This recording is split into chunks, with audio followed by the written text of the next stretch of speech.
SRS. This is the template which I have downloaded from the website of IEEE. The template of SRS has been taken from IEEE. इस course का भी यही होगा। आपने जो कुछ पढ़ा समझा वो आपने यहाँ पर इवैल्यूएशन का तरीका सिर्फ एक ही होगा और वैसा मेरा मोबाइल ठीक। आपका जो प्रोजेक्ट आप करेंगे उसमें आपने मैंने जिस टूल को इवैल्यूएट करना है वो सिर्फ रिक्वायरमेंट लिस्ट की वो भी आ गई। अब डायग्राम्स में आपको इसमें फिट इन करके दिखाता हूँ। अगर आप डायग्राम ऐसा ना करें तो वो गलत नहीं होगा, मुझे आपने करनी है।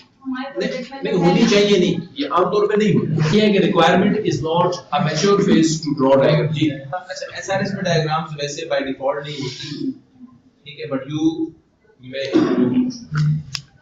in which portion I'll let you know, ठीक है। ये फॉर्मेट है सबका पहला पेज ऐसा। अच्छा अभी भी जितनी एसआरएस प्रोजेक्ट की आ रही है ना वो सारी रिजेक्ट हो जा रही है, ठीक है। So be careful about developing your SRS, otherwise you will waste a lot of your time. जी किशोर खाके में रंग करता हूं आपने कहां पे क्या। Okay, this is the first page, the same font SDP नहीं देखो वो तो नहीं बताया कम से कम जितनी एक्सेप्टेबल रेंज में है। आप एसआरएस को जो है वो एक बेकार चीज समझते हैं प्रोजेक्ट में। तो जब ये it will set your milestones, it will determine that how precisely you have collected your requirements, ये सारी चीजें इसमें। ये इसका फॉर्मेट है software requirement specification for your project name. मुझे एंगुलर ब्रैकेट्स भी ऐसे ही वही है, रीजन आपकी मर्जी, आप जैसे देना चाहें 1.1 करके भी दे सकते हैं, 2.0 करके। Prepared by the name of author, ठीक है। This will not B included in angular brackets. Angular brackets वैसे कॉमनली यूज इसलिए होता है कि वहां जहां आपने ब्रैकेट यूज नहीं करना उसको एंगुलर ब्रैकेट से रिप्रेजेंट किया जाता है, ठीक। लेकिन ऊपर जो एंगुलर ब्रैकेट था वो आपने यूज करना है, द फर्स्ट वन, ठीक है जी। Now the second one prepared by your name, your organization, the date on which it is created, all of them will be without angular brackets। ये चीज लिखी हुई है copyright something 1999 by Paul E. Quagers, permission is granted to use, modify and distribute this document। ठीक, अगर आपके document को कोई XYZ यूज करता है तो you can go to the court and can challenge the person for his violation of intellectual property rights। Copyrights इसके लिखने की हमेशा ऑर्डर यही रहेगा और इसी फॉन्ट में लिखा जाएगा। कॉपीराइट्स ये सी ब्रैकेटेड, कॉपीराइट्स सी ब्रैकेटेड का मतलब होता है कॉपीराइट। जब आप बनाएंगे ना तो इंसर्ट किया करें इस डेट, वर्ड से इंसर्ट करना है, जो भी डेट इंसर्ट करना है वो डेट मिलेगी, ठीक है। So it is in the date of presentation. Okay, उसके बाद ईयर जिसमें ये बन रही है, by the name of author, permission is granted to use word। if you want to give the permission then you will write this sentence, otherwise यहां पे not डाल देंगे, the rest of the next you will have to develop a table of contents। SRS का table of contents हमेशा यही रहेगा। यही सारी चीजें आपने अपने प्रॉब्लम से मुताल्लिक डिस्क्राइब करनी है इन SRS, ठीक है जी। यही इसका इंडेक्स हो गया और यही इंडेक्स आ गया आपका। अच्छा अब देखिए कुछ लोगों की एक्सक्यूज ये होती है कि I have developed a game, I went on a Viva to concerts on Friday। सारी SRS वाला और क्या उसको कहते हैं डायग्राम्स है। This is not because they do not know about the diagrams, because you have two problems। number one, the diagrams are not taken seriously, पहला मसला। number two, the diagrams are considered to be just a fill up in a blank space, just a formality, वो भी नजर आ रही है। और तीसरा, your brain do not accept the abstraction which is involved in diagrams, ठीक है। इस पे अपने ब्रेन को आमादा करें क्योंकि वो एब्स्ट्रैक्शन है और उसका राइट होना बहुत मुश्किल है। जो कैलकुलेटिव कॉन्सेप्ट्स होते हैं उनका राइट होना आसान होता है। मैं आपको स्टैटिस्टिक्स के क्वेश्चन देता हूं, आप सॉल्व करेंगे सब एक ही तरीके से करेंगे, लेकिन डायग्राम जब आपने एक कॉन्सेप्ट से बनानी है तो आप डिफरेंट बनाएंगे, आप डिफरेंट बनाएंगे, आप डिफरेंट बनाएंगे, यस सर, ठीक। सो ये एब्स्ट्रैक्शन पे अपने ब्रेन को ट्रेन करें। इसके लिए आप सिस्टम्स लें और उनके डायग्राम्स बनाएं। ठीक है, वरना और ये आप देखेंगे जब डायग्राम बनाने की एब्स्ट्रैक्शन में आपका ब्रेन ट्रेन हो जाएगा तो बाकी जगह जहां जहां एब्स्ट्रैक्शन चाहिए वहां भी ट्रेन हो जाएगा, वहां भी काम करना शुरू कर देगा।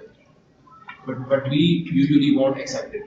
Okay, now this will be the overall structure of your SRS. इसमें पहला हिस्सा होगा प्रोडक्ट से रिलेटेड। अगर कोई रिवीजन हिस्ट्री है तो यहाँ इंक्लूड कर देंगे, ये रिवीजन हिस्ट्री एक से ज्यादा भी हो सकती है। Your diagram can go on revision for more than once. So the version 1.1, 1.2, 1.3 या 1.1, 1.1.1, 1.1.2 जो भी आप इसका ऑर्डर रखें उसमें ये रिवीजन। इंट्रोडक्शन में सबसे पहले what is the purpose of this report, why do you go write this, ठीक है। Number 2, what are the document conventions that you will use, you will define them once and will use them for as many times as you want. ठीक, document convention जैसे जो भी किताब जो है वो शुरू होती है उसकी शुरू में एक लिस्ट ऑफ एब्रिविएशंस होती है। लिस्ट ऑफ एब्रिविएशंस ये बताती है कि इस बुक के अंदर इसके बाद मैं जो भी वर्ड यूज करूंगा उसके ये भी, अब मैं बार-बार एक्सप्लेन, ठीक है। जैसे अगर आपको किसी ने कभी किसी एम्बेसी में वीजा के लिए अप्लाई किया, वहां पे लिखा होता है ऊपर the entry clearance officer here and after called ECO, अब उसने एक दफा बता दिया ऊपर entry clearance officer here and after called ECO, नीचे सारी जगह पे ईसीओ यूज करेगा। That is the definition of whatever is used, इसको डॉक्यूमेंट कन्वेंशन कहते हैं। Intended audience and reading suggestions, you will tell who are the intended audience। देखें आप एसआरएस मुख्तलिफ लेवल्स पे बना सकते हैं। एक एसआरएस यूजर के लिए बनती है, एक एसआरएस सिस्टम एनालिस्ट के लिए बनती है, एक एसआरएस जो है डायरेक्टर के लिए बनती है। फॉर एग्जांपल आपने जिस पॉपुलेशन को एड्रेस करना है वो सारी ब्यूरोक्रेसी, तो इसका मतलब है कि अब आपकी जो एसआरएस होगी उसकी इंटेंडेड ऑडियंस वो ब्यूरोक्रेसी, वो उसकी लैंग्वेज को समझेगी, ठीक है। अब आप वो बनाए तो ब्यूरोक्रेसी के लिए, लेकिन स्टूडेंट्स को दे दे, स्टूडेंट्स को नहीं समझेगा because you have not given your intended audience. समझ आ गया कि who is supposed to read this SRS। Okay, the next one is product scope। अब आप आ जाएंगे अपने product, what is the name of your product, what is scope। scope का मतलब क्या होता है, देखिए इन वर्ड्स को प्रिसाइजली समझिए, मैं बार-बार कह रहा हूं। स्कोप का मतलब क्या होता है, Sir, boundary. Limiters, where your project will end, what is not, सबसे important scope में चीज ये होती है what is not included in this product। ठीक है, देखिए मैं कहता हूँ होटल मैनेजमेंट सिस्टम, कितना जेनेरिक नाम है, तो होटल मैनेजमेंट सिस्टम से मेरी एक्सपेक्टेशन बहुत बढ़ जाती है। मैं सोचूंगा अब इसमें होटलिंग की ये चीज भी आएगी, ये चीज भी आएगी, 50 एक्सपेक्टेशन, इसमें होटल के पैट्रॉन्स मैनेजमेंट भी आएंगे, इसमें होटल के रिसेप्शनिस्ट का भी डेटा होगा, इसमें होटल के रूम्स का भी डेटा होगा, इसमें डिशेस का भी डेटा होगा। ये आता है ना, नाम से तो यही जो है एक्सपेक्टेशन, हर नाम से आपके जहन में एक एक्सपेक्टेशन बिल्ड हो जाएगी। उस एक्सपेक्टेशन को जो है वो किसी दायरे के अंदर लाएगा, ये आपका स्कोप, किसी जगह रिस्ट्रिक्ट करेगा, कॉन्स्ट्रेंट करेगा स्कोप, ठीक है, वरना उस नाम से बहुत सारी एक्सपेक्टेशन आ सकती है। प्रोडक्ट स्कोप में उसका डिलिमिटर आएगा कि आपका प्रोडक्ट कहां खत्म हो, इसके बाद इसमें ये चीजें व्हाट इज नॉट आपने याद रखना है, प्रोडक्ट स्कोप से what is not included in this, वो लिखने हमने वो स्पेसिफाई करना है कि what is not included in this. इस हेडिंग के साथ ना करें, बस प्रोडक्ट स्कोप में लिखें कि है तो university information system, it will include this and it will not, it will exclude this and ये आपका प्रोडक्ट। अब आ जाएगी overall description. This is references में मैं एंड पे बात करता हूं और मैं ये चाहता हूं कि आप रेफरेंसेस एंड में, ठीक है जी।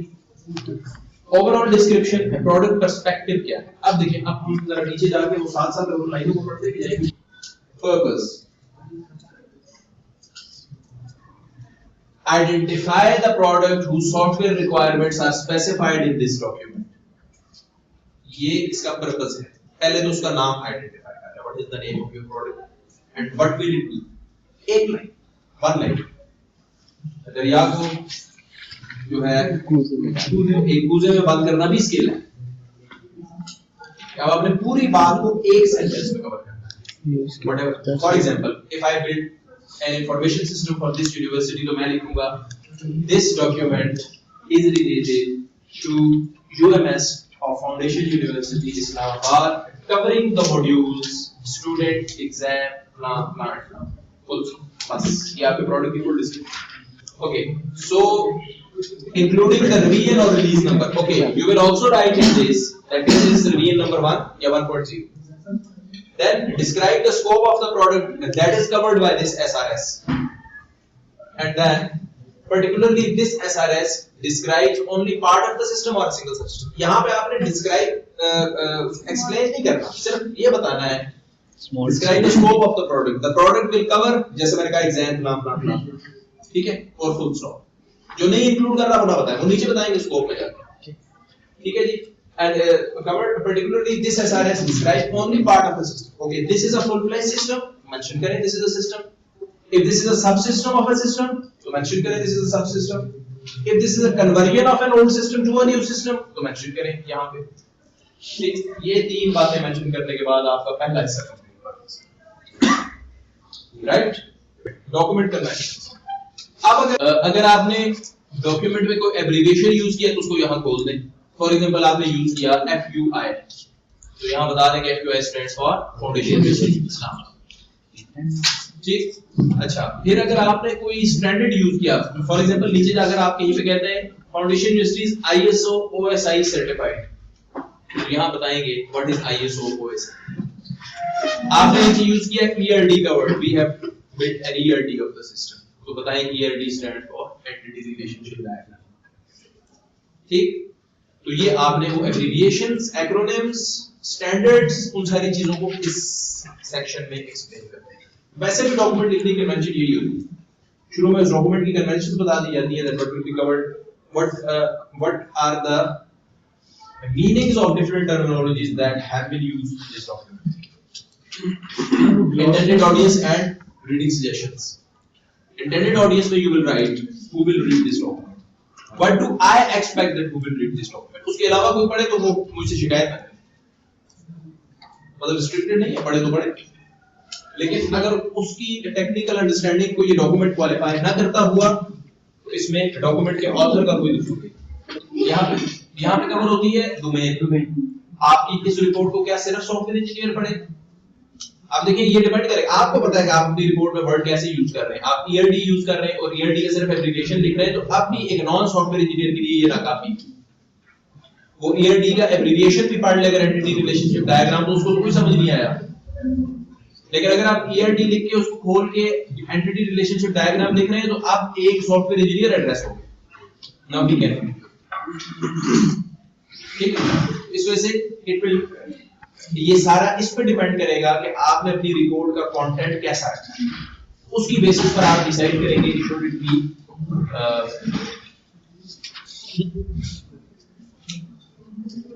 अब आ जाए प्रोडक्ट्स को, very important to cover.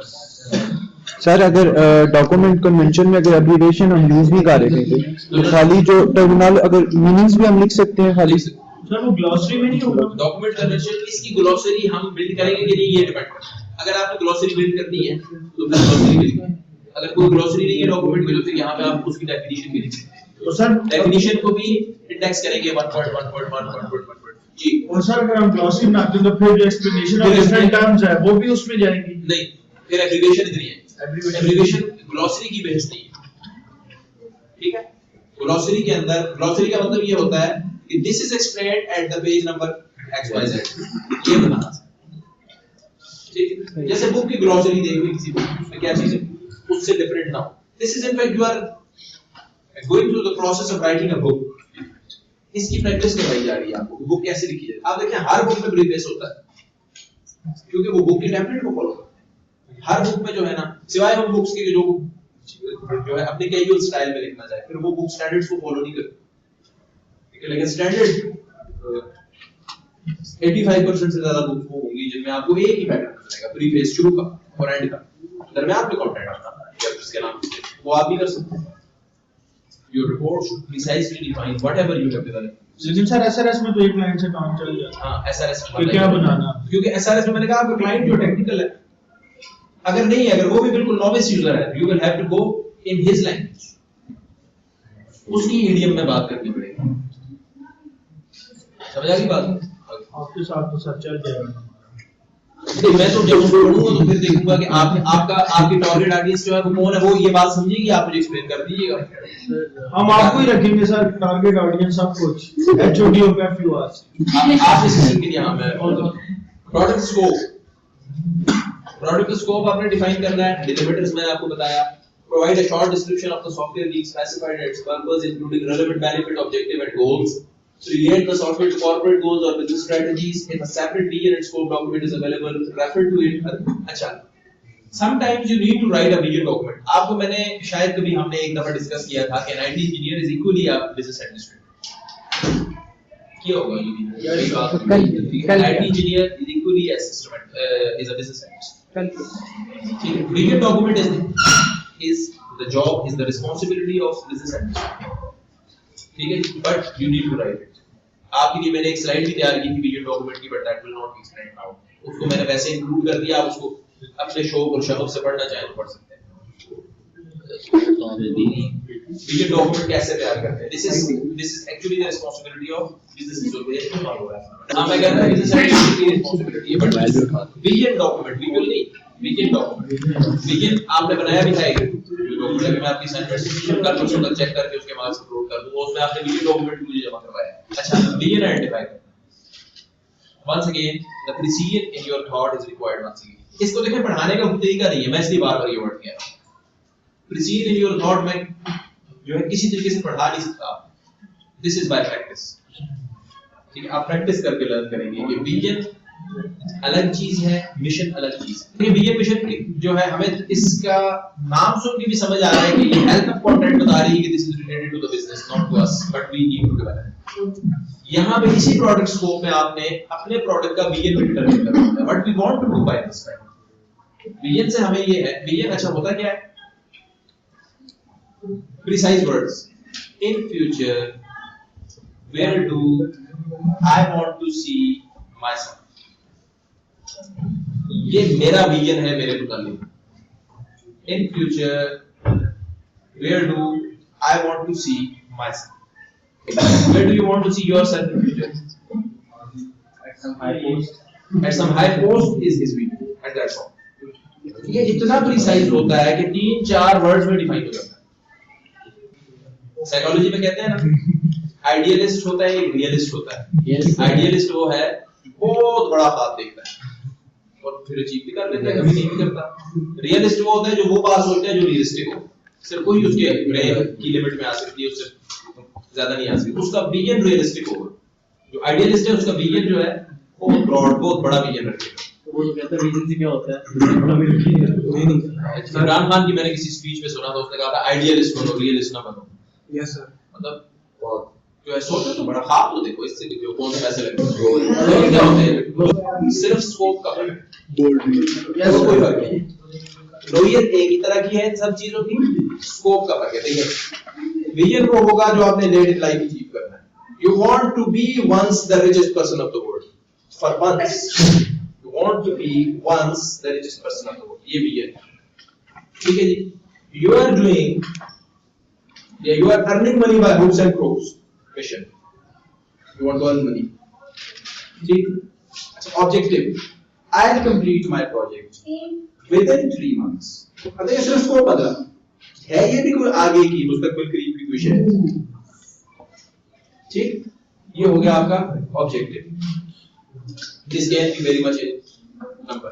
Goal, many objectives combined together to settle single goal। many objectives, आप सॉफ्टवेयर डेवलपमेंट भी कर रहे हैं, आप जो है वो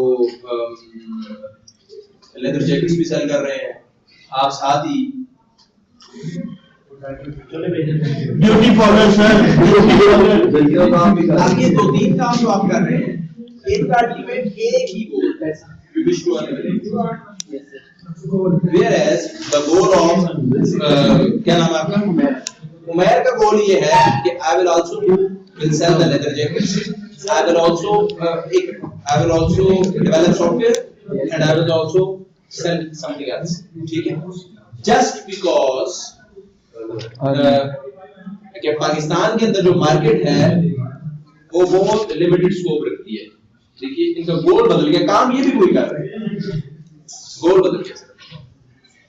शॉर्ट टर्म ऑब्जेक्टिव्स इनके और वलीद के एक जैसे हैं, लेकिन इनका गोल डिफरेंट है, उनका गोल डिफरेंट है। ये फर्क है गोल और जी सर आउटकम ऑफ प्लानिंग को भी बोलता है नहीं, वो तो पहले ही आइडेंटिफाई हो जाता है आउटकम ऑफ प्लानिंग जो है उसको प्लान कहते हैं। ओके, ये आपने स्कोप डिफाइन कर दिया। अब देखिए ये सारी चीजें आपके स्कोप को डिफाइन कर रही हैं, रेफरेंसेस में अभी नहीं एक्सप्लेन कर रहा हूं। अब आ जाए सेकंड पार्ट में, चलो जी डिस्क्रिप्शन जाए ओवरऑल डिस्क्रिप्शन आधा घंटा है overall description product perspective. Perspective क्या होता है? Describe the context and origin of the product being specified in this SRS. Context and origin, कहां से ये जो है प्रोडक्ट इनिशिएट हुआ था, क्या हालात, ये आएगा प्रोडक्ट पर्सपेक्टिव। हालात ये थे कि यूनिवर्सिटी में मैनेजमेंट से डेटा मैनेज नहीं हो रहा था मैनुअल शीट्स में, so they intended to develop CMS. ठीक है, ओरिजिन यूनिवर्सिटी या origin department of software engineering. ठीक है जी। For example state whether this product follow on member of a product, ऐसा ये भी हो सकता है your product is going to convert the manual system to automated, और ये भी हो सकता है is going to replace an existing automated system। आपका प्रोडक्ट जो है वो किसी मैनुअल सिस्टम को भी रिप्लेस कर सकता है और एक ऑटोमेटेड सिस्टम को भी रिप्लेस कर सकता है, दोनों बातें हो सकती है। ठीक है जी। अच्छा, दूसरी ओरिजिन की जो मैं बात कर रहा हूं, आपके यहां आप जो है आपने कॉन्सेप्ट को प्रोडक्ट बनाने के लिए दिया और आपने अपनी यूनिवर्सिटी के ना एफयूआई के नाम से कहा कि आप कॉन्सेप्ट हमें एक प्रोडक्ट डेवलप करके दें, जबकि ओरिजिनेटर एफयूआई नहीं ना हो में, ठीक है, ओरिजिनेटर हो सिर्फ सॉफ्टवेयर इंजीनियरिंग डिपार्टमेंट में भी। सॉफ्टवेयर इंजीनियरिंग डिपार्टमेंट ने कहा ये क्या है, हमें प्रॉब्लम है, ये शीट्स एक्सेल की बहुत मुश्किल है, एंटर करने पर स्टाफ नहीं वगैरह। So originator is actually software engineering department. ये आपको क्या करेगा, आपका क्लाइंट प्रिसाइजली आइडेंटिफाई कर देगा और अफिक्स कर देगा उस पे स्टैम्प के, this is your client. In fact within this organization, तो बहुत बड़ा ऑर्गेनाइजेशन है, इसके अंदर ये आपका इसको एड्रेस करें। तो ओरिजिनेटर वो होता है जिसकी वजह से जी, जिसको प्रॉब्लम आया और उसने वो प्रॉब्लम आगे, आपका requirement institution engineer precisely will go to department of software engineering in order to extract the needs, the requirements. जबकि एफयूआई क्लाइंट है आप कहीं पे ऑफिशियली ये नहीं कह रहे कि ये सिस्टम जो है सॉफ्टवेयर इंजीनियरिंग डिपार्टमेंट के लिए बन रहा है, ये तो नहीं कह रहे ना आप, तो एफयूआई के लिए बन रहा है। Person behind the development. Yes. So who was the originator? Who was the motivator for this development? Okay. For example, state whether this product is a follow-up member of a product family. ये भी हो सकता है। Microsoft Office software को हम देखेंगे as a general tool, हम ये नहीं देखेंगे हम सिर्फ यूनिवर्सिटी को सॉफ्टवेयर बना रहे हैं। माइक्रोसॉफ्ट ऑफिस ने माइक्रोसॉफ्ट के इदारे ने विंडोज 98 दी, अब 2000 दे रहा है। अब प्रोडक्ट स्कोप उसका भी तो लिखना है, प्रोडक्ट पर्सपेक्टिव उसका भी तो लिखना है। तो पर्सपेक्टिव क्या है? Windows 98 has been fully accepted in the market, but there are certain limitations which have been reported by different users who are using Windows 98. अब आपकी यूजर क्लास बहुत ज्यादा जो है स्प्रेड और बहुत ज्यादा वाइड है, ठीक है जी। अब आपने उसके प्रोडक्ट पर्सपेक्टिव क्या होगा कि यूजर क्लास ने ये प्रॉब्लम्स आइडेंटिफाई की, उन्होंने कहा कि Windows 98 में सिक्योरिटी कम है फॉर एग्जांपल, तो security should be addressed, so this will be the product perspective and the originator is XY from anywhere from the world। अब आपका वो बिल्कुल चेंज हो जाएगा प्रोडक्ट पर्सपेक्टिव। अब आप यानी अपने यूजर को एक्सेस नहीं कर सकते, वो पता नहीं किधर बैठे हैं यूजर और किस मुल्क के यूजर्स को Windows 98 से कुछ रिलीज की हमें तो कभी नहीं हुई, जिसको उसको जरा हायर लेवल पर यूज कर रहे हैं उसका प्रॉब्लम, ठीक है। Rest of things we can see. अच्छा, a simple diagram that show the, इसमें एक चीज ऐड हो सकती है, एक डायग्राम जो आपके सिस्टम के कंपोनेंट को शो करे। इस डायग्राम को सॉफ्टवेयर इंजीनियरिंग में आर्किटेक्चर कहते हैं, ठीक है जी, आर्किटेक्चर ऑफ द सिस्टम, शायद आपने पढ़ा होगा।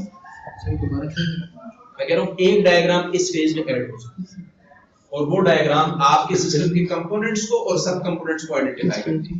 देखिए अब मेरे ये एफयूआई के कंपोनेंट्स कौन से हैं? एफयूआई में एग्जाम एक कंपोनेंट है, एडमिशन दूसरा कंपोनेंट है, स्टूडेंट तीसरा कंपोनेंट है। एग्जाम के अंदर उसके सब कंपोनेंट्स क्या क्या है? मिड टर्म एग्जाम उसका एक सब कंपोनेंट है, फाइनल टर्म एग्जाम उसका दूसरा सब कंपोनेंट है। सर ये फंक्शन में आएंगे, प्रोडक्ट फंक्शन में नहीं जी, प्रोडक्ट फंक्शन ठीक है, ये सब कंपोनेंट्स नहीं सर, प्रोडक्ट फंक्शन में डायग्राम है जी जी इसी में प्रोडक्ट पर्सपेक्टिव के अंदर एक डायग्राम में कह रहा हूं ऐड हो सकती है which includes the system and subsystem। ये हो गया जी आपका product perspective. Now come on to product functions। Summarize the major functions that the product must perform or must let the user perform। Functions। अब मैं CMS के function identify करता हूं। Adding user एक फंक्शन है, ठीक है जी। Deleting user दूसरा फंक्शन। Adding फंक्शन सारे admission form एक फंक्शन है। Deleting student admission form एक फंक्शन है। Updating form जितने भी होंगे sir this will be covered in product functions। But अब ये मैं आपको modules के फंक्शन बता रहा हूँ, पूरे प्रोडक्ट के फंक्शन क्या है, what the product will let you do। Number 1, the product for example will crawl the data from internet एक function. Number 2, the product will be integrated with Facebook। ठीक है जी। The product will give the outcome in the form of users profiles। ये सारे जो कुछ आपके product के अंदर करने के लिए आपका जो सॉफ्टवेयर क्लाइंट है ना उसको कुछ नहीं पता ये सिस्टम क्या करेगा, and you need to give him the functions what will it do। और यहाँ पे वो फंक्शंस इस फॉर्मेट में लिखे होने चाहिए कि जैसे आपको खुरपे का नहीं पता था ऐसे उसको भी नहीं पता सॉफ्टवेयर का, आपको मैंने खुरपा समझाना है तो बिल्कुल आसान जुबान में समझाना। मैंने जो है मतलब होइंग का वर्ड यूज किया तो आपको नहीं समझ आई, ठीक है, लेकिन जब मैं बिल्कुल आपको कहा कि वो जमीन में ब्लेड ज्यादा उसको नरमाता है, आप समझ आ गई। ये तो देखा है आपने देखा होगा, ठीक है। सो this will settle your product function। Summarize the major function the product must perform or must let the user perform। Detail will be provided in section 3 आगे आएगा। So only on a higher level summary यहाँ पे आपने each and every functional और non functional requirements बताया, वो नीचे यहाँ पे हायर लेवल पे ये प्रोडक्ट नंबर 1 जो है स्टूडेंट के रिकॉर्ड को डील करता है, नंबर 2 एडमिनिस्ट्रेशन के रिकॉर्ड को डील करता है, नंबर 3 ये हायर लेवल स्टूडेंट के कौन-कौन से रिकॉर्ड को किस तरह डील करता है वो फंक्शन रिक्वायरमेंट में है। सर हम ऐसे कर सकते हैं प्रोटोटाइप फंक्शन की लिख कर उसको पूरा नीचे एक्सप्लेन कर दें, नहीं एब्स्ट्रैक्ट लेवल नहीं, इसके अंदर कोई फंक्शनल डिस्क्रिप्शन नहीं है, यानी फंक्शन डाल के उसको डिस्क्राइब नहीं कर सकते। समरी है यहाँ पे समरी इन वर्ड्स आएगी, simple in words of all functions. जी नाम भी नहीं आएंगे function, not even the name and titles of the function, not be बिल्कुल सिंपल। क्या आपका यूजर आपकी फंक्शन प्रोडक्ट को समझेगा? नहीं समझेगा, सिंपल यूजर को सामने रखें, जो चीजें आपने इंजीनियर के लिए करनी है वो नीचे कर रहे हैं। सर फिर कैसे एक्सप्लेन करेंगे? अभी बता नहीं रहा मैं, a student record can be added, ये एक फंक्शन है। अब इसके लिए किसी एक्सपर्टीज की जरूरत नहीं है, स्टूडेंट का फंक्शन लिख के ब्रैकेट डालने की जरूरत नहीं है और उसकी प्रोटोटाइप मेंशन करने की जरूरत नहीं है, ठीक है। User classes and characteristics. Identify the various user classes that you anticipate will use this product। User classes से यहाँ पे मुराद क्या है? तबकात है यूजर की कौन-कौन से तबकात इसको यूज करें। User classes may be differentiated based on frequency of use, subset of the functions used, and technical expertise, security or privilege level, educational level वगैरह। So user classes में sophisticated user, name user, Good, ठीक है जी। Sophisticated user, अच्छा, educated user, illiterate user। For example आप farming का software बना रहे हैं, उसको तो फार्मर भी यूज करेगा, उसको भी रटा लगवाना पड़ेगा कि किस तरीके से तुमने इसको यूज करना है। उसको किसी फार्मिंग जो सीड एजेंसीज होती हैं उसका क्लर्क भी यूज करेगा जिसके पास एजुकेशन नहीं है। तो आपने डिफरेंट हिसाबों से यूजर की क्लासिफिकेशन करना, ठीक है। With respect to technical expertise, user कितना टेक्निकली एक्सपर्ट है। सिक्योरिटी और प्रिविलेज लेवल्स, अब देखिए सिक्योरिटी का लेवल ये है, आपने एटॉमिक एनर्जी के लिए सॉफ्टवेयर बनाया, क्या उसके हर यूजर को तंसीबात का सारा डेटा जो एक्सेसिबल होगा, तो डिफरेंस हो गया सिक्योरिटी के हिसाब। प्रिविलेज लेवल, क्या डायरेक्टर को और क्लर्क को सेम प्रिविलेजेस होंगे।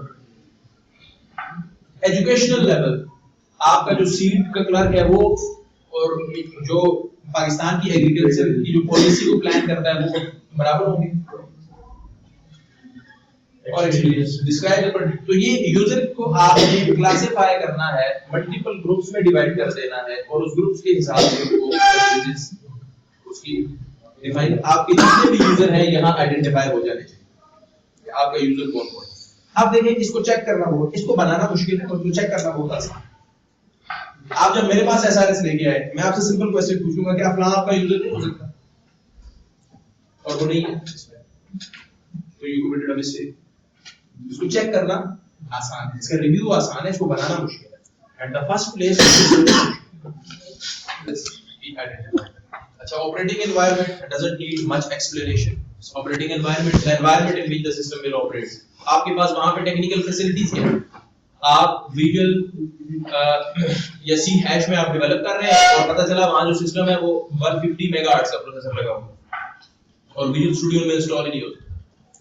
तो operating environment in which it will operate, देखिए ये जो ऑपरेटिंग रिक्वायरमेंट्स होती है ना, एक्चुअली ना ये फंक्शनल रिक्वायरमेंट में आती है और ना नॉन फंक्शनल। आप में से बहुत सारे लोगों ने इसको नॉन फंक्शनल लिखा और मैंने ठीक किया क्योंकि बहरहाल ये फंक्शनल नहीं थी, तो कुछ रिलेवेंट बात ही थी अगर किसी ने नॉन फंक्शनल में डाल दी, लेकिन ये नॉन फंक्शनल रिक्वायरमेंट भी ऑपरेटिंग एनवायरनमेंट को ऑपरेटिंग रिक्वायरमेंट कहते हैं।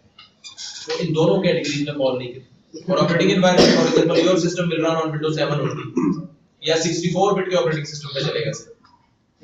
सिस्टम स्पेसिफिकेशन जी वो हर चीज के पीछे क्यों क्यों जी कि आपका सॉफ्टवेयर किस एनवायरनमेंट में ऑपरेट करेगा। आपका सॉफ्टवेयर सिर्फ डिस्ट्रीब्यूटेड एनवायरनमेंट के लिए, सर्वर जब तक सेंट्रली जो है लोकेटेड नहीं है, लोकल होस्ट नहीं है, आप नहीं कर सकते, उसको रन नहीं कर सकते। अब ये बिल्कुल डिफरेंट रिक्वायरमेंट हो जाएगी और जो स्टैंड अलोन होगा वो बिल्कुल डिफरेंट चीज होगी। So you will see your operating environment will mention it over here that this system can run in this very environment and this cannot, fla environment will not support it. Embedded system के अंदर embedded form में रखो, आपके सवाल का आपका जवाब है। Embedded system is the name of an environment. The operating environment is embedded. अब ये डिपेंड करता है कहाँ embedded होना है। AC के अंदर कोई chip embedded होती है, तो air conditioner is the environment for it, where the chip will be embedded. Sir जो हमने यूजर क्लासेस एंड इसके कैरेक्टरिस्टिक्स, हमने एक यूजर रख दिया, हमारे पास एक यूजर है, उसका नाम लिख के उसके एक्सपीरियंस सब कुछ नहीं। There are three classes of users in this system. One is novice, one is experienced, one is beginner. Novice वो है जो जैसे मैंने बताया कभी ऐसे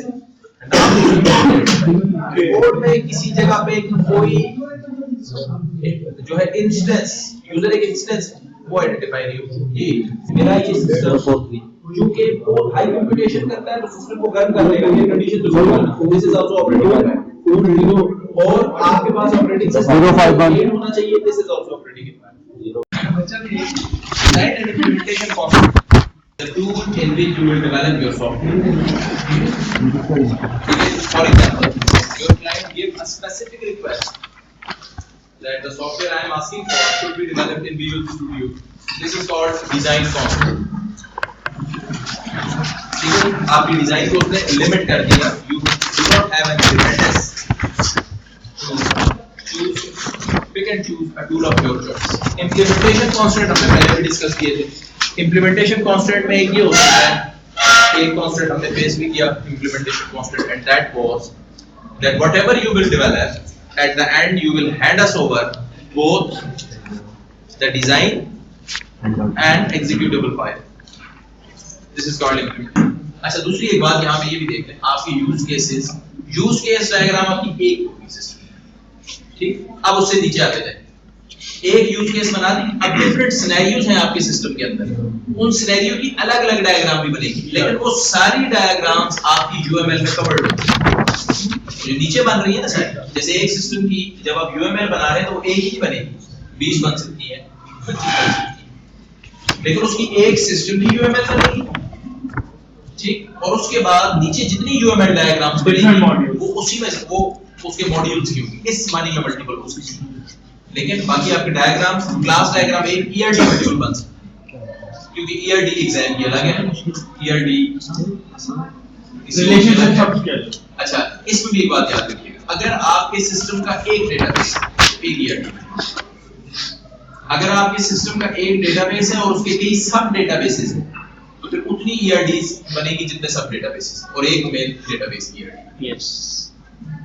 ठीक है, तो ERD में मल्टीपल के ऑप्शन है, वरना आपका पूरा सिस्टम एक डायग्राम से रिप्रेजेंट हो जाए। इसी तरह DFT लेवल 0, DFT आपकी एक बनेगी।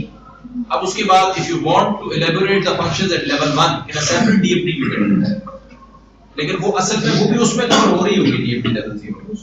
अगर मैं आपका ये कंपोनेंट देखूंगा DFT लेवल 1 वाला, तो वापस मैं DFT लेवल 0 में जाऊं तो वहां पे मुझे इस कंपोनेंट की रिफ्लेक्शन मिलेगी। ये एब्स्ट्रैक्ट लेवल वो ज़ाहिर उतनी डिटेल में तो नहीं होगी जितनी DFT लेवल 1 पर होगी, लेकिन 0 में भी ये कंपोनेंट मौजूद होगा। Okay, so these are design and implementation constant which you will mention in this section। ठीक है, कोई भी चीज जो आपका क्लाइंट डिजाइन से मुताल्लिक आप पे restriction that is design constant, और कोई भी चीज जो इंप्लीमेंटेशन से मुताल्लिक आप पे रिस्ट्रिक्शन लगाता है that is your implementation. Simple इसकी definition. User documentation, you will prepare a user manual at the end of your software. अच्छा, यूजर डॉक्यूमेंटेशन के दो हिस्से, एक हिस्सा जिसको हम कहते हैं यूजर मैनुअल, एक हिस्सा है जिसको हम कहते हैं रिपोर्ट ऑफ द प्रोजेक्ट। ये दो हिस्से। रिपोर्ट ऑफ द प्रोजेक्ट क्या है? आपने प्रोजेक्ट में सबसे पहले एसआरएस बनाई, फिर आपने फिजिबिलिटी स्टडी की, फिर आपने एनालिसिस किया, व्हाटएवर। ठीक है, वो चैप्टर वाइज होगा। जैसे कि आपकी एसडीपी रिपोर्ट, ये एक अलग डॉक्यूमेंट है। एक यूजर मैनुअल होता है। User manual will tell you that how to use the software, right, जो कि आम तौर पे आजकल सॉफ्टवेयर्स में हेल्प में डाल दिया है। ये अलग से मैनुअल आप देखें, अब हेल्प का एक मेन्यू उसी सॉफ्टवेयर के अंदर बना दिया जाता है और उसमें तमाम चीजों से रिलेटेड हेल्प। अब हेल्प के मल्टीपल फॉर्म्स हो सकती है। हेल्प इस फॉर्म में भी हो सकती है कि पूरी बुक आप जो है उसके बैकएंड पे पब्लिश कर दें। इस फॉर्म में भी हो सकती है कि आप इंडेक्स या की टर्म्स को आइडेंटिफाई कर ले और उन पे सर्च अप्लाई करवा दें। ये डिफरेंट तरीके हैं तो हेल्प को डिजाइन करने के। लेकिन ये डिजाइन डिटेल, यहाँ पे हम यूजर डॉक्यूमेंटेशन में दो तरह की डॉक्यूमेंटेशन कर सकते हैं। One is the report of the project, what happened first, what happened then, project timeline क्या थी, कितने लोग involved थे, ये project report। और एक है user manual which is given for the help of the user to use that software। Ji,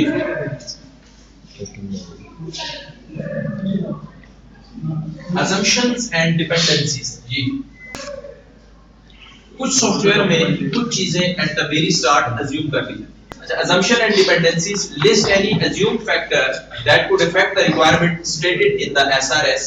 These could include a third party or commercial component that is planned।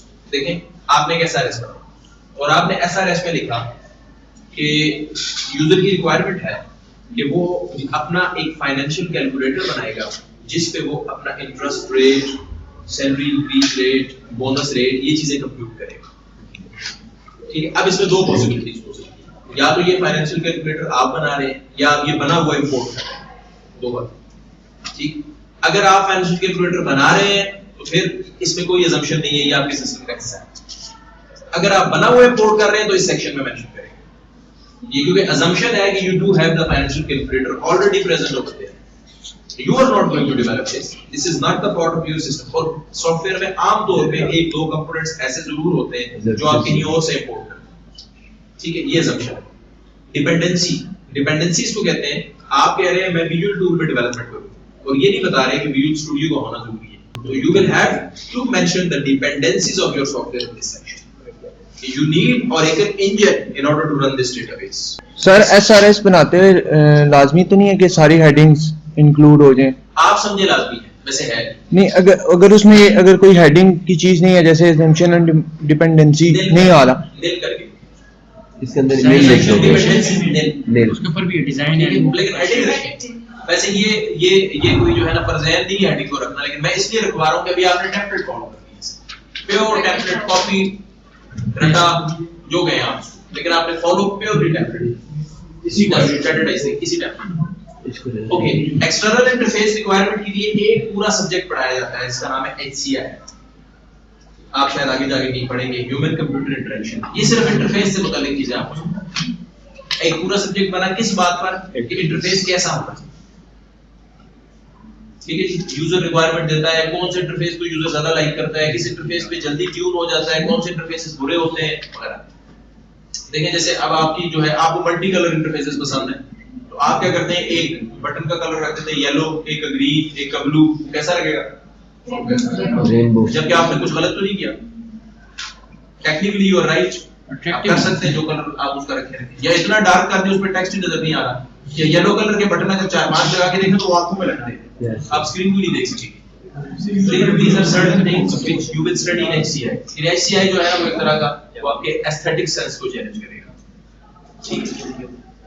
User interfaces next section होगा, इसमें आपने देना ये है कि what are the requirements of your external interface. अच्छा, अभी मेरे पास कल एक SRS है, उन्होंने इंटरफेसेस, अभी उन्होंने सिस्टम नहीं बनाया because this is first semester, तो सेकंड में सिस्टम डेवलप करेंगे, लेकिन उन्होंने इंटरफेसेस बना दिए।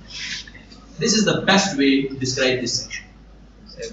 इंटरफेसेस बना दें, उनके बटन्स को कनेक्ट भी कर दें, ये क्लिक किया वो खुल गया, वो क्लिक किया ये खुल गया, इस तरह बटन्स भी कनेक्ट कर दें, लेकिन अभी उनके पीछे फंक्शनैलिटी ना करें। ये उसमें जो आपकी प्रोग्राम लॉजिक है उस सॉफ्टवेयर उस प्रोजेक्ट की, वो अभी ना करें, वो जाहिर है in some lateral phase you will include it in a systematic way। अभी करेंगे तो वो धक्का स्टार्ट हो गया, बाद में जब आप करेंगे तो that will be included in a systematic way. अभी फिलहाल आप सिर्फ इंटरफेसेस डिजाइन कर सकते हैं। This will be the best solution for you to incorporate GUIs in this section, which will make things very easy and simple. Okay, describe the logical characteristic of each interface between the software product and the user. This may include sample screen images, कोई जो आपने screen बना ली उसके कुछ images डाल दें, देखिए उससे वो कैसे इंटरफेस शो करता है, आपको ये पता चल जाता है। Okay, by clicking this button I go there, by clicking that button go there. आपका यूजर बहुत ज्यादा ट्यून फील करता है उसको सॉफ्टवेयर से, और आप देखिएगा जब आप ये इंटरफेसेस बनाएंगे तो आपकी रिक्वायरमेंट्स जो है वो दो चंद हो जाएंगी, तो मजीद रिक्वायरमेंट देनी शुरू कर देगा। जितनी पहले आपने करेक्ट की उसको डबल कर देगा, क्योंकि आप उसको समझ आइए कि होगा क्या, ठीक। So this should be very much careful. And screen images क्या हो? Screen images अब ये ना हो कि सारे opening screen के इमेज लगाए हुए हैं different। ये सबसे पहले ब्लैक स्क्रीन आएगी, उसमें जो पॉइंटर चलेगा, फिर कार्टून आएगा, फिर ये उसका फायदा कोई नहीं होगा। आपके जो कोर इंटरफेस है जो फंक्शनैलिटी को एड्रेस कर रहे हैं उनको आपने यहाँ पे डिस्प्ले कर देना, बटन्स होंगे, फंक्शंस होंगे। अच्छा, ये भी थोड़ा सा just to give user an understanding of your interface, you can also write few lines about an interface. In interface उसके बारे में कुछ लाइंस, interface कुछ lines. This will make your user very much close, bring your user very much close to the system that you are going to do. Hardware interfaces.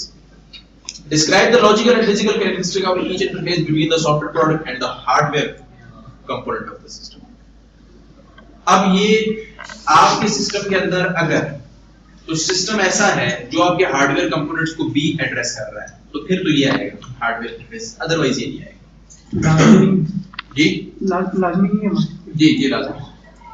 Hardware interfaces कब आएगा? जब आपका software interface बना रहा है hardware के साथ। कौन से सॉफ्टवेयर हार्डवेयर के साथ इंटरफेस बनाते हैं? एम्बेडेड हो गए, सिस्टम सॉफ्टवेयर जितने भी हैं वो सारे बनाते हैं, ठीक है। You want to address a socket, आपकी प्रोग्रामिंग लॉजिक में सॉकेट भी आएगी, जो सॉकेट सिस्टम सॉफ्टवेयर के लिए, and that will address your hardware also.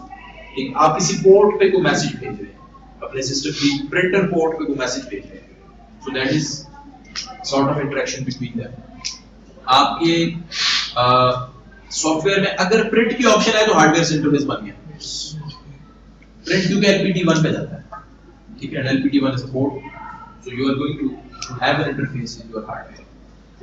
अगर आप अपनी ग्राफिक्स की रेजोल्यूशन को चेंज कर रहे हैं तो हार्डवेयर से इंटरफेस बन गया। Yes, you are going to change something in VGA, your video graphic card, okay?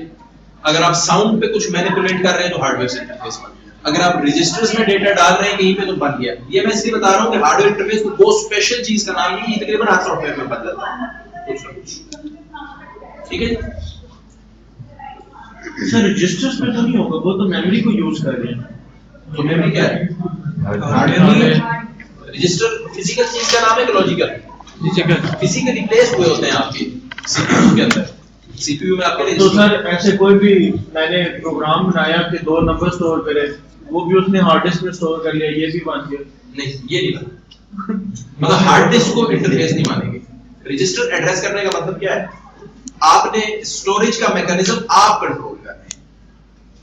Hard disk के केस में आप कर रहे हैं, नहीं, आपने जो नंबर लिए वो कहां गए आपको नहीं पता, वो वर्चुअल लेयर है। जबकि यहां पे आप एड्रेस कर रहे हैं अपने कोड के अंदर कि मूव AX, 3, अब आपने कंट्रोल एड्रेस 3 जी तो जैसे बारकोड स्कैनर है तो फिर वो भी आएगा। जी आएगा। बारकोड स्कैनर को आप कंट्रोल कर रहे हैं, उसकी पोर्ट पे आप चीज भेज, स्कैनर को आप कंट्रोल कर रहे हैं, ठीक है। स्कैनर के अगर एक पोर्ट पे ना भेजना चाहे, उस पोर्ट को डेड करना चाहे तो आप कर सकते हैं। स्कैनर का तो सर साथ ही वो प्रिंटर भी लगा होता है, वो LPT1 जी साथ ही जी। जो इनवॉइस जनरेट कर रहा हो, स्कैनर कहाँ लगा होता है? जो उसके साथ जो प्रिंटर नहीं होता जो इनवॉइस जनरेट करता है, वो प्रिंटर वाली पोर्ट पे ही लगता है। नहीं, आपका स्कैनर वैसे नॉर्मल नहीं सर, वो तो दूसरा USB वाला होता हाँ जी, वो जो आपको याद उसके साथ लगेगा कैमरा किसी भी है सीरियल वो? पोर्ट पे लग जाएगा है जो इनवॉइस और प्लग एंड प्ले होगा, जैसे प्रिंटर आप तो पैसे नहीं सर अगर सिक्योरिटी सिस्टम है तो एक कैमरा भी इसमें आता है फिर? जी बिल्कुल आएगा। सर लेकिन जो USB पोर्ट्स पे लग रहा है उसको भी हमने काउंट कर दिया। USB पोर्ट्स पे देखें, कोड आप क्या करेंगे, will do your language provide you the flexibility to write dot print and that's all, then you are not controlling LPT1, फिर प्रिंटर भी नहीं है। मेरी बात समझिए, मैं मतलब I am going to code in C language, C में मुझे प्रिंट के लिए पूरी बात समझानी पड़ेगी, ठीक है, कि इस पोर्ट पे जाना है, इस पोर्ट को ऐसे एक्सेस करना है, इसको बाकी प्रोसेसेस के लिए ब्लॉक कर देना है, इसमें स्वैपिंग ऑफ प्रोसेसेस करनी है, ये सारा मैं कंट्रोल कर रहा हूं। Now it is the part. If you just right ms1.print, this is you are not controlling your print, you are just using a function which was there in your library। जी wireless hardware पे भी यही दो option है। Wireless hardware अब मैं unity use कर रहा हूँ, वही प्रिंटर, ठीक है, तो मैं वायरलेस हार्डवेयर के लिए अगर इंटरफेस मुझे बना पड़ा है, API उतार के कुछ कर रहा हूँ, ठीक है, तो I am not going to control it, I am just writing it its name, so my system. ये देखें इसकी लॉजिक क्या है behind the scene.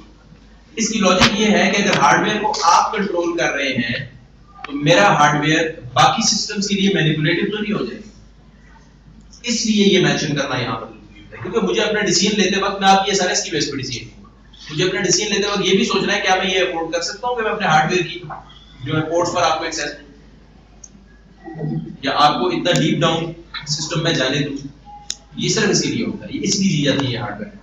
It will make me to change my mind about deciding that whether to give this company this software or not. Software interfaces and describe the connection between this product and other specific software components. ये same वही बात आ गई, but now you will describe its connection. ऊपर आपने सिर्फ नाम mention किया है उन सॉफ्टवेयर के जो थर्ड पार्टी आप यूज कर रहे हैं, बाहर से ला रहे हैं सॉफ्टवेयर, ठीक, अब उनके साथ आप इसका कनेक्शन बताएंगे। अब जैसे अगर फाइनेंशियल कैलकुलेटर डालना है तो फाइनेंशियल कैलकुलेटर आपके प्रोजेक्ट के कौन से कंपोनेंट के साथ कनेक्टेड है ये बताइए। यानी आपका एक इंटरफेस होगा ना कोई, उस इंटरफेस पे और बहुत सारी चीजें होंगी, साथ एक फाइनेंशियल कैलकुलेटर भी होगा which has been taken from third party. इसके लिए आप change of colour scheme use करें, थर्ड पार्टी टूल के लिए एक कलर पिक करें, ग्रीन कलर हमेशा थर्ड पार्टी टूल को रिप्रेजेंट करेगा, आपके फिर इंटरफेस पे ग्रीन बटन हमेशा थर्ड पार्टी टूल को रिप्रेजेंट करेगा। ये सिर्फ इसके लिए, एक्चुअल प्रोडक्ट में नहीं। एक्चुअल प्रोडक्ट जो बनेगा उसमें आप कुछ भी उसको सेम रखेंगे, जाहिर है वहां पे बटन कलर चेंज नहीं होगा या इंटरफेस किसी का कलर भी चेंज नहीं होता, सब एक ही।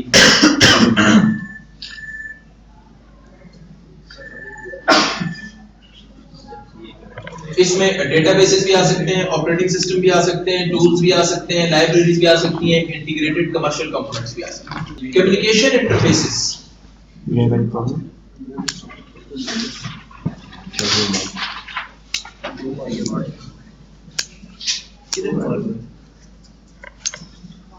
Describe the requirements associated with any communication function required by this product, including email, web browser, HTTP, FTP, whatsoever. आप एक वेब एप्लीकेशन बना रहे हैं, ठीक है, you need a communication protocol. It means that it will कल, अच्छा आप में से नहीं, किसी क्लास का वो ग्रुप आया था और कहा था हम ये कंपोनेंट जो है वो अपने बना रहे हैं वेबसाइट, तो इसकी वेबसाइट बना रहे हैं, तो मैंने कहा इसका डेटाबेस शेयर्ड होगा कि सिंगुलर यानी एक सिस्टम पे होगा, वेबसाइट का डेटाबेस एक पे होता है कि शेयर्ड होता है?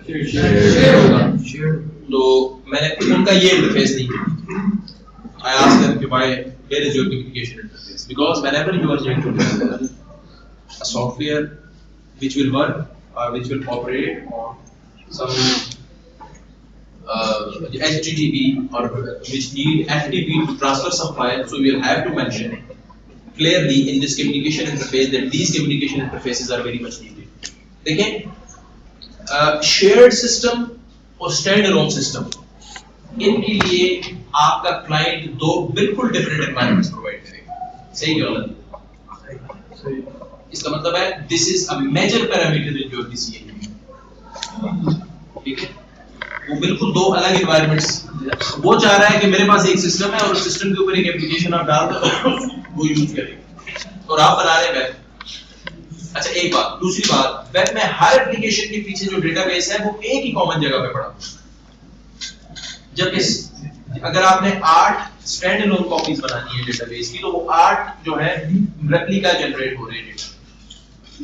So these required, so your communication interfaces will determine whether you need some sort of communication, whether it's a local area communication or it's through web.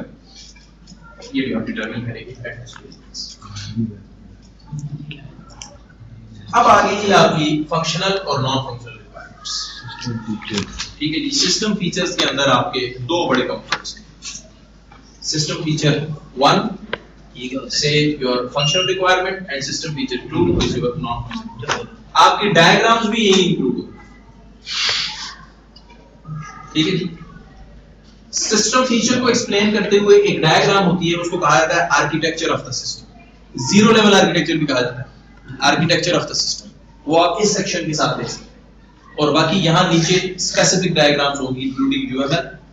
Functional requirement के लिए आप UML भी ड्रॉ कर सकते हैं, आपकी क्लास डायग्राम भी आपकी फंक्शनल रिक्वायरमेंट को एक्सप्लेन कर सकती है, DFT भी कर सकती है। सर जो सिस्टम आर्किटेक्चर होता है सिस्टम लेवल आर्किटेक्चर इसका नाम होता है।